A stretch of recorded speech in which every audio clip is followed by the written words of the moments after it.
అంతిలో చీకటి పాలనకు సంబంధించి ఇవి ఇక్కడ చూసుకున్నట్టయితే టీబీజీ కేసు నాయకులు దిష్టిబొమ్మ దహనం చేసిండ్రు, ప్రభుత్వ దిష్టిబొమ్మ, దాని మీద కేసు నమోదు చేసిండ్రు. అదే విధంగా ఇక్కడ ఏదైతే మొత్తుకుంటా ఉన్నారో వైనాల్ రాజు, ఆయన కుటుంబాలు దిష్టిబొమ్మ దగ్ధం చేసిండు, దాని మీద కేసు ఉన్నది. తర్వాత బీఆర్ఎస్ వాళ్ళు మరి ఇక్కడ అంబేద్కర్ స్టాచ్యూ దగ్గర శ్రీధర్ బాబు దిష్టిబొమ్మ దగ్ధం చేసిండ్రు, దాంతో మరి ఇక్కడ ఆరుగురు మీద కేసు నమోదైంది. ఏంటంటే వీళ్ళు అడ్డం వచ్చి ఆయన బెదిరింపులకు గురి చేసిండ్రు అని చెప్పి మరి నానా తప్పుడు ఏదైతే ఫిర్యాదు ఇస్తే దాని మీద కేసు అయింది. మొన్న మరి ఇక్కడ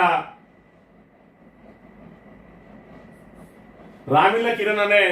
ఏదైతే మన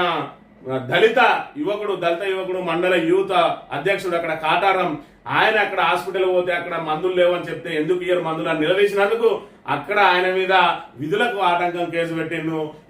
మొన్న చల్ల నారాయణ రెడ్డికి సంబంధించి మరి ఇక్కడ ఏదైతే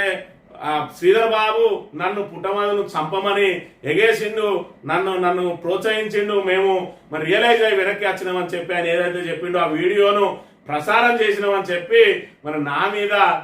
టీవీ ద్వారా ప్రసారం చేసిండు అని చెప్పి కమాన్పూర్, రామగిరి, మంతని, ముత్తారం ఈ 4 పోలీస్ స్టేషన్లలో నా మీద చల్లనారాయణ రెడ్డి మీద అప్ టు కాళేశ్వరం వరకు 7 పోలీస్ స్టేషన్లలో చల్లనారాయణ రెడ్డి మీద కేసులు ఒకటే రోజు ఒకటే సంఘటనకు సంబంధించి అనేక కేసులు నమోదు